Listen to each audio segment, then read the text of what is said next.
ಅಮ್ಮ,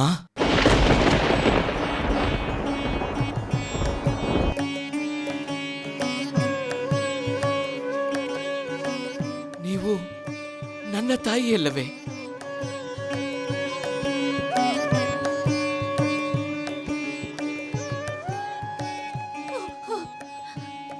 ಇದೇಕಮ್ಮ ನನ್ನ ಕೈ ಹೀಗೆ ಹಿಡಿದಿದ್ದೀರಿ?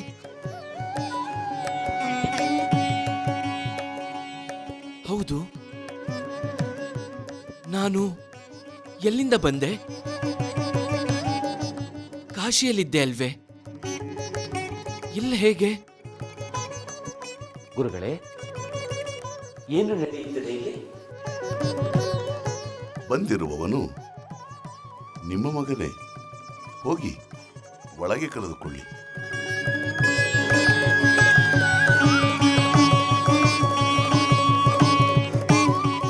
ಹೌದು, ನಾನು ಇಲ್ಲಿಗೆ ಹೇಗೆ ಬಂದೆ? ಅಪ್ಪ, ಏನು ದಾಸಪ್ಪನೆ ಎದುರಿಗೆ ಮಗನಿದ್ರು ಗುರುತಿಸಕ್ಕಾಗಲಿಲ್ವೇ? ಆ ಗುರುಗಳು ಹೇಳಿದ್ದು ಸತ್ಯ. ಗುರುಗಳೇ? ಎಲ್ಲಿ ಗುರುಗಳು? ಅವರೇ ಬಾವಾಜಿ. ಮಗು ಅಲ್ಲಿದ್ದಾರೆ. ಈಗ ಅಲ್ಲೇ ನಿಂತಿದ್ರು. ಅವರೇ ನನ್ನನ್ನು ಹೋಗು, ನಿನ್ನ ಮಗನನ್ನು ಒಳಗೆ ಕರೆದುಕೋ ಅಂತ ಹೇಳಿದ್ರು.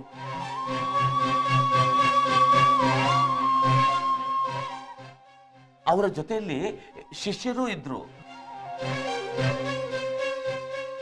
ಎಲ್ಲಿ ಹೋದ್ರಿ ಈಗ? ಬಾವಾಜಿ, ನೀವೇ ನನ್ನನ್ನು ಕರೆತಂದು ಮನೆಯವರೆಗೂ ಬಿಟ್ಟು ತಂದೆ ತಾಯಿಯ ಕೈಗೆ ಒಪ್ಪಿಸಿ ಹೋದಿರಾ? ಇಲ್ಲೇ ಎಲ್ಲೋ ಪಕ್ಕದ ರಸ್ತೆಯಲ್ಲಿ ಇರಬೇಕು, ಹೋಗಿ ಕರೆ ತನ್ನಿ.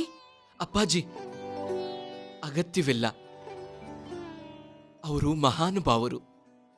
ತಮ್ಮ ಕರ್ತವ್ಯ ಮುಗಿಯುತ್ತಿದ್ದಂತೆ ಅದೃಶ್ಯರಾಗಿದ್ದಾರೆ.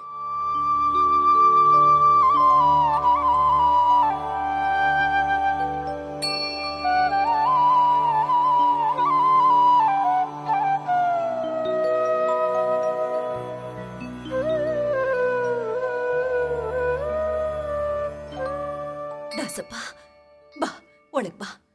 ಬಾಪ್ಪ.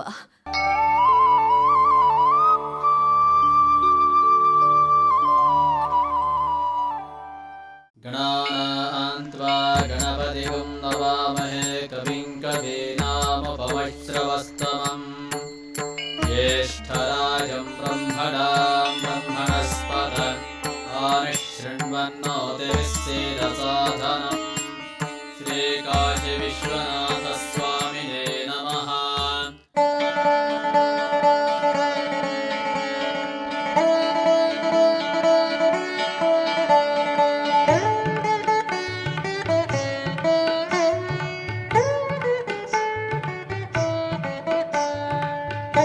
ಇನ್ನೇನ್ ಸೀನಪ್ಪ, ಮಗ ಮನೆಗೆ ಬಂದಾಯ್ತಲ್ಲ, ಪೂರಿ ಭೋಜನ ಯಾವಾಗ? ಓಹೋ, ನಿಮ್ ವಿಚಾರ ದೊಡ್ಡದಾಗೇ ಇದೆ. ಸದ್ಯ ಎಲ್ಲೋ ಹೋಗಿದ್ದ ಮಗ ಬಂದಲ್ಲ ಅಂತ ನಾವು ನೆಮ್ಮದಿಯಿಂದ ಉಸಿರಾಡ್ತಾ ಇದ್ದೀವಿ. ನೋಡು ಸೀನಪ್ಪ, ಈ ವಯಸ್ಸಿನಲ್ಲಿ ಗಂಡು ಮಕ್ಕಳಿಗೆ ಒಂದು ಲಗ್ನ ಅಂತ ಮಾಡಿ ಒಂದು ಆಸರೆ ಅಂತ ಮಾಡಿಕೊಟ್ರೆ ಅವನ್ ಯಾಕೆ ಮನೆ ಬಿಟ್ಟು ಹೋಗ್ತಾನೆ ಹೇಳಿ? ನಿಜ ಸೀನಪ್ಪ, ಮನುಷ್ಯನಿಗೆ ಜವಾಬ್ದಾರಿ ಅಂತ ಬರೋದು ಲಗ್ನದಿಂದ. ಅದಾಗ್ಲಿ, ಸಂಸಾರದ ಜವಾಬ್ದಾರಿನೆಲ್ಲ ಮಗ ಸೊಸೆ ಮೇಲೆ ಹಾಕಿ ನೀನು ನಿರುಮ್ಮಳವಾಗಿರಬಹುದು ಅಲ್ವಾ? ಮತ್ತೆ ಈಗ ನಾನು ಎಷ್ಟು ಆರಾಮಾಗಿದ್ದೀನಿ ಗೊತ್ತಾ? ಮಗ ಸೊಸೆ ಏನ್ ಹಾಕ್ತಾರೋ ಅದನ್ನ ತಿನ್ಕೊಂಡು ಮೊಮ್ಮಕ್ಕಳನ್ನ ಆಡಿಸ್ಕೊಂಡು ರಾಮಕೃಷ್ಣ ಅಂತ ಇರ್ತೀನಿ. ನೀನು ಅಷ್ಟೇ ಸೀನಪ್ಪ, ಗಂಡು ಮಕ್ಕಳು ತಂದೆ. ಒಬ್ಬೊಬ್ಬರಾಗಿ 3 ಜನಕ್ಕೂ ಕನ್ಯೆಯರನ್ನ ಆರಿಸಿ ಲಗ್ನ ಮಾಡಿ ಕೈ ತೊಳ್ಕೋ. ನಾವೇನೋ ಹೇಳ್ತೀವಿ, ಆದ್ರೆ ಇವ್ರ ಕಷ್ಟದ ಬಗ್ಗೆ ಚಿಂತೆ ಮಾಡ್ಬೇಡ್ವೆ. ಮನೆಯಲ್ಲಿ ಬಡತನ ಕಿತ್ತು ತಿಂತಾ ಇದೆ. ಇರೋ 3 ಮಕ್ಕಳಿಗೆ ಕೆಲಸ ಬೇರೆ ಇಲ್ಲ.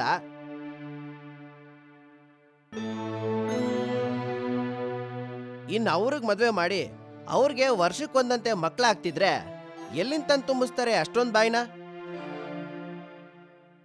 ಹಾಗಂತ ವಂಶ ಬೆಳೆಯೋದು ಬೇಡವೇ ಸೀನಪ್ಪ? ಬಡತನ ಅಂತ ಲಗ್ನ ಮಾಡದೇ ಇರೋದಕ್ಕೆ ಸಾಧ್ಯವೇ?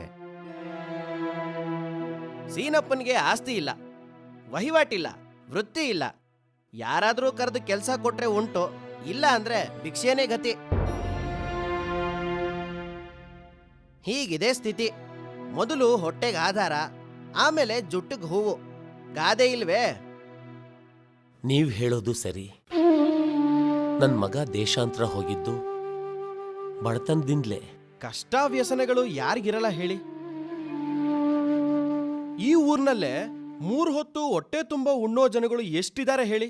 ಹಾಗಂತ ಆಗೋದನ್ನ ತಡಿಯೋಕಾಗತ್ತೀಯೇ?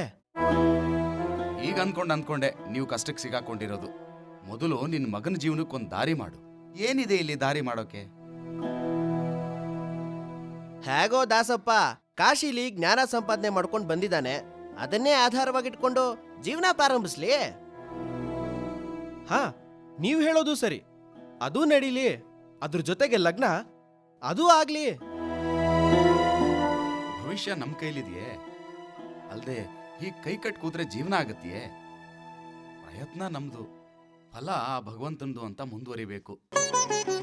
ಬಡತನ, ಸಿರಿತನ ಎಲ್ಲ ಭಗವಂತ ಕೊಟ್ಟ ದೇಣಿಗೆನೇ ಅಲ್ವೇ?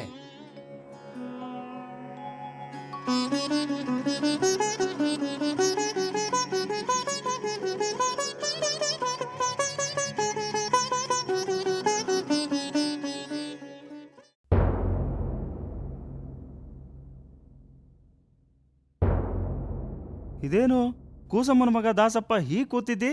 ಏನೋ ಕಳ್ಕೊಂಡವ್ರ ಹಾಗೆ.